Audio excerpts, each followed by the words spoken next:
Hey everyone, my name is Josh, and welcome back to your fourth stimulus package and news update. We have a lot of news to get into in today's video, but first, if you would like to receive 2 free stocks from Webull, valued all the way up to $2,300, make sure to claim them by clicking my link, which you will find in the description box below. Okay, so late last night, the House was finally able to pass the bipartisan infrastructure bill after the bill passed the Senate 87 days ago. The final vote was 228 to 206, with 13 Republicans voting in support of the bill and 6 Democrats voting against it. Had all Republicans rejected the bill, it would have failed in the House. This caused some Republicans, such as Marjorie Taylor Greene, to call out her Republican colleagues on Twitter, saying these are the 13, quote, Republicans who handed over their voting cards to Nancy Pelosi to pass Joe Biden's communist takeover of America via so-called infrastructure. From here, the bill will now head off to President Biden's desk to be signed into law. This ended up being a huge win for Joe Biden, who throughout the day believed it was possible that the vote wouldn't even end up happening. Some progressives, for example, were still skeptical of voting for the bill until they first reached an agreement with Manchin and Sinema on reconciliation. The 6 Democrats who opposed the bill, members of the squad, included Ilhan Omar, Alexandria Ocasio-Cortez, Rashida Tlaib, Ayanna Pressley, Cori Bush, and Jamal Bowman. Still, the majority of progressive Democrats ended up folding, most likely due to the pressure that they were receiving. They also reached an agreement to take up the reconciliation package no later than the week of November 15th, with them having next week off for recess. The leader of the House Progressive Caucus, Pramila Jayapal, tweeted, "There is still much more to be done to fully invest in working families, and I will continue fighting for them while ensuring that this new infrastructure funding reaches projects throughout Seattle and across Washington. This includes more than $500 billion to improve our infrastructure, America's largest ever investment in public transit, and the largest bridge funding since the mid-1900s. We're sending our communities, cities, and states the resources necessary to build back better." According to CNBC, the bill would put $550 billion towards transportation projects, the utility grid, and broadband. Additionally, the package includes $110 billion for roads and bridges, $66 billion for passenger and freight rail, and $39 billion for public transit. Furthermore, it puts $65 billion into broadband and $55 billion into water systems, including efforts to replace lead pipes. So again, even though not many Republicans voted in favor of the bill, without them, it wouldn't have reached the 218 votes needed. Still though, the majority of Republicans were majorly opposed to it. This is Republican Representative Tom Cole explaining why he was opposed to the infrastructure bill. Thank you very much, Madam Speaker. I want to thank my friend for yielding, but most of all, I want to thank you for waiting here hour after hour after hour as our friends who couldn't get their show in order, broke arms, broke knees, did whatever you had to do to bring this to the floor. Thank you for being here and making sure that things were done appropriately in a procedural way. Madam Speaker, we have purportedly a $3 billion package in 2 different parts in front of us today. We're not going to talk a lot about the first part of the package, the so-called infrastructure package, but I want to talk about it because it didn't come through the Rules Committee, didn't need to, not going to be subject for much debate here, but we ought to talk about it. Now, of the 2 bills that we're purportedly going to deal with, it's the better of the 2, but it's abominable. It's unpaid for. The CBO has told us it's $400 billion, $398 to be precise. The Senate process that produced it did not go through the Committee of Jurisdiction. Worst of all, it's the most egregious surrender of House prerogatives I've seen in my time here. Not come through any committee. We've not anything to do with it. We're just going to simply accept what a few senators negotiated and went through and call it a victory and call it bipartisan. It's nothing of the support. Worse than that is the bill that this rule is to advance. That's the so-called BBB bill. Now, my friends call it the Build Back Better bill. I call it the bad, bad, bad bill.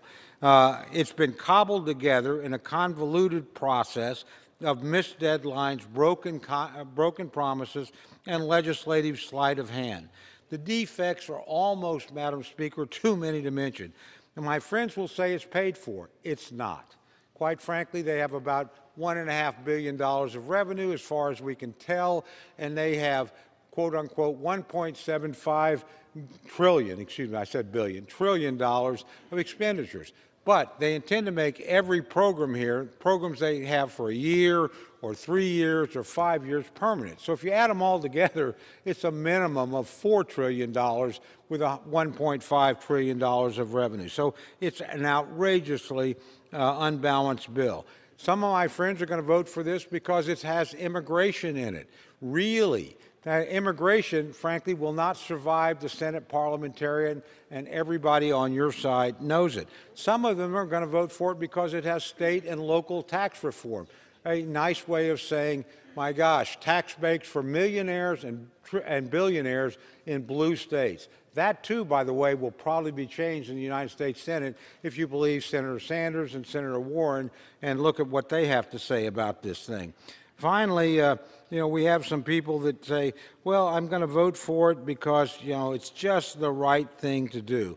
It's the wrong thing to do for the American people. The bill will, frankly, I would... Thank you. Gentleman's recognized. Thank you, Madam Speaker, and I thank my friend. This bill, by the way, will not get better in the Senate. When it was sold to your side, you were told, we're not going to move ahead until we have an agreement the Senate will accept. The Senate won't accept this bill. We're going to send it over there, and a few senators are going to write it and send it right back. And if you don't like it now, you're going to like it less when it gets here. So we should defeat the rule. We should defeat the infrastructure package. And when it comes, we should defeat the bad bill. And with that, Madam Speaker, I yield back.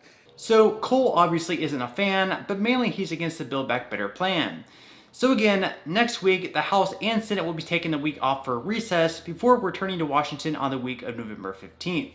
This is when moderate Democrats promise to hold a vote on Build Back Better as long as the CBO score comes back with the correct estimates.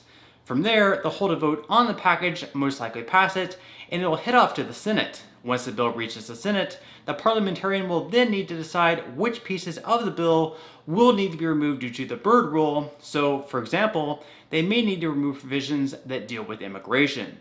Additionally, we'll see senators such as Elizabeth Warren and Bernie Sanders battle it out with Joe Manchin and Kyrsten Sinema on which provisions either need to be added or possibly removed from the package.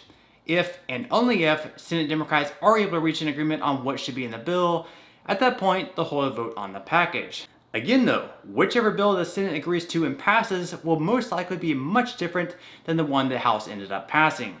This means whichever bill the Senate passes will need to be voted on and passed once again in the House as well. So this could end up being quite the lengthy process, and if they're able to somehow pull this off before the end of the year, that would be a pretty good accomplishment. Remember, in addition to passing the Build Back Better plan through reconciliation, Democrats may also need to pass a separate reconciliation bill, this one to raise the debt limit. With government funding running out on December 3rd, we are now just 4 weeks away from another possible shutdown. Okay, so on that note, I'm going to go ahead and wrap up this video. Again, if you would like to receive a couple of free stocks from Webull, make sure to quickly claim them by clicking my link in the description box below. To receive the first stock, you will need to fully open an account. Then to receive the second free stock, which will be valued all the way to $2,000, you'll need to make a qualifying deposit of at least $5. And even if you aren't all that interested in investing or continuing to invest at this point in time, you can always sell the free stocks that you receive and transfer that money, however much they're worth, right back to your bank account. So once again, I hope everyone has a great and safe rest of their day. If you did enjoy the content of today's video and you found it helpful, I would greatly appreciate if you would go ahead and give this video a big thumbs up. That does help out with the YouTube algorithm. And until next time, as always, I'll see you in the next video.